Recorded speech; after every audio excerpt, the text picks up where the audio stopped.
सास का घूंघट पार्ट 6।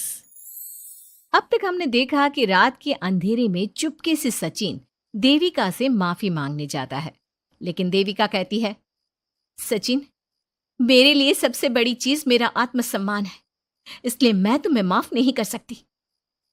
अब तुम यहां से जा सकते हो। देविका, एक बार मुझे मेरे बच्चे से तो मिलने दो। मैंने अभी तक उसे देखा भी नहीं है। कौन सा बच्चा सचिन? वही बच्चा जिसे तुमने और तुम्हारे बाप ने अपने घर के अंदर तक नहीं घुसने दिया। आज अचानक बच्चे की याद कैसे आ गई? देखो सचिन, चले जाओ यहां से। मेरे बच्चे के सामने और मेरे सामने फिर कभी मत आना। सचिन जब घर जाता है तो घर के सभी आदमी उसे डांटने लगते हैं। इतनी रात को कहाँ गया था सचिन? देविका से माफी मांगने। तुझे शर्म नहीं आई अपनी बीवी से माफी मांगते हुए? घर की इज्जत का कुछ ख्याल है कि नहीं? लेकिन चाचा जी, आखिर अपनी ही पत्नी से माफी मांगने में कैसी शर्म? लो जी लो, नवाबजादे पूछ रहे हैं कि कैसी शर्म। अरे मुझे अभी तक यह समझ में नहीं आता कि देविका तेरी पत्नी है या तू देविका की पत्नी है। जीजा जी, पति पत्नी एक समान होते हैं और माफी मांगने से कोई छोटा बड़ा नहीं होता। काश मैंने पहले अपनी पत्नी का साथ दिया होता। आज मैं आखिरी बार आपको समझा रहा हूं कि आप सब भी अपनी पत्नियों से माफी मांग लो।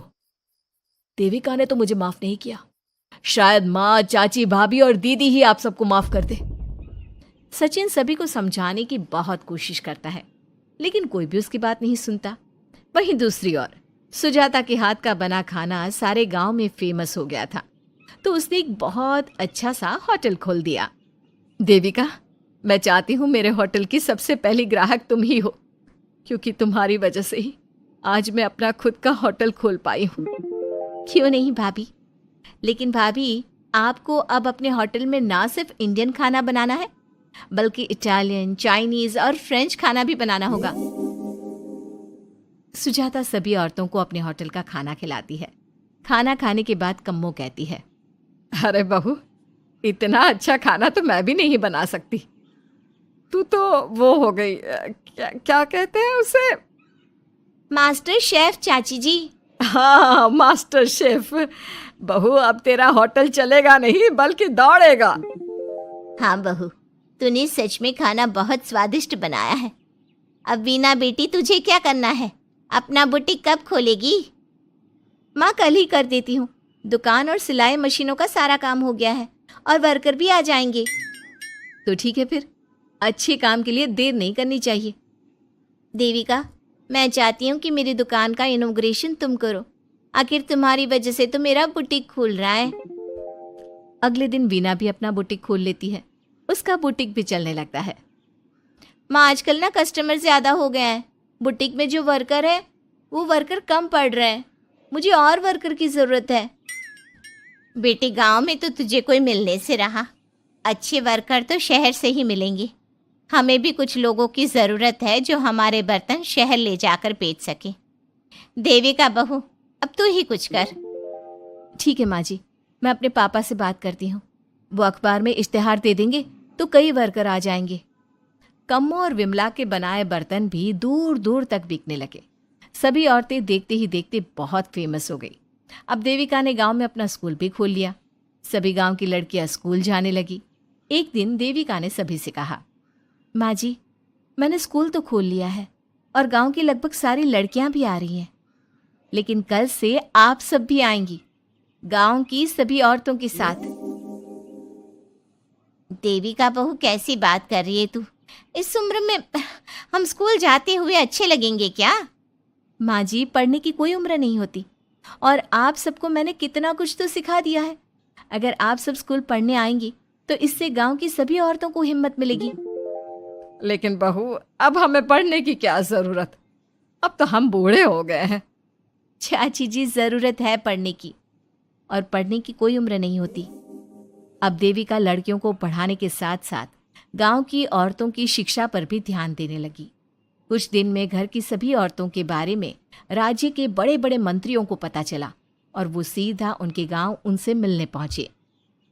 देविका जी, आपकी वजह से पूरे गांव का नाम रोशन हो गया है। जगह जगह आपके घर की सभी औरतों की तारीफ हो रही है।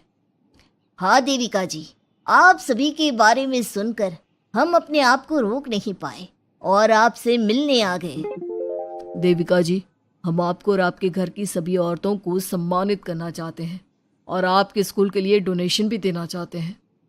इस तरह मंत्री और गांव के सभी लोग देविका के साथ साथ उसके घर की सभी औरतों को प्रतीक चिन्ह देकर, फूलों की माला पहनाकर और शॉल देकर सम्मानित करते हैं। इसके अलावा देविका के स्कूल के लिए भी बहुत पैसा देते हैं। जिस पंचायत ने देविका के खिलाफ फैसला सुनाया था, उस पंचायत को अपने फैसले पर आज पछतावा हो रहा था। उधर घर के आदमियों की हालत और भी खराब हो रही है। बापू, चाचा जी, अब सचिन ने आपको समझाया था कि सबसे माफी मांग लेते हैं, तब आपने हमारी बात नहीं सुनी। अब देखिए, सभी का राज्य में कितना नाम हो रहा है। खुद मंत्री जी उनको सम्मानित करने आए हैं। बापू, मोहन और सचिन ठीक कह रहे हैं। हमारी हालत तो दिन पे दिन खराब होती जा रही है। ना तो हम घर का कोई काम कर पा रहे हैं और ना ही बाहर का। तुम लोग ज़रूरी बात सबसे आखिर में बताते हो। ये बात तुम लोग पहले भी तो बता सकते थे। भैया, हमें सबसे माफ़ी मांगनी चाहिए और सबको यहाँ बुला कर लाना चाहिए। ठीक है, तुम सब यही चाहते हो तो चलो, आज ही घर की सभी औरतों को घर ले आते हैं। घर के सभी आदमी चल देते हैं सभी औरतों से माफ़ी मांगने के लिए। जैसे ही वो औरतों के पास पहुंचते हैं, सभी हैरान हो जाती हैं। कम्मो, ये सब यहाँ क्यों आए हैं? पता नहीं, लगता है आज फिर झगड़ा करने आए हैं हमसे। अगर आज कल्याण ने मुझे कुछ बोला तो इसे छोड़ूंगी नहीं मैं भी नहीं छोड़ूंगी मोहन जी को। ना इनका भरता बनाया तो मेरा नाम भी सुजाता नहीं। शांत रहो आप सब, देखने तो दो क्या कहते हैं। सभी आदमी अपनी अपनी पत्नियों से माफ़ी मांगते हुए कहते हैं, कम्मो, मुझे माफ़ कर दो, मैं तुम्हें घर ले जाने आया हूँ। तुम्हारे बिना घर बहुत सुना लगता है विमला, घर चलो। सुजाता, मैंने जो भी तुम्हारे साथ किया उसके लिए मैं बहुत शर्मिंदा हूँ। मुझे तुम्हारी और तुम्हारे हाथ के बने खाने की बहुत याद आती है। तुम मेरे साथ घर चलोगी ना?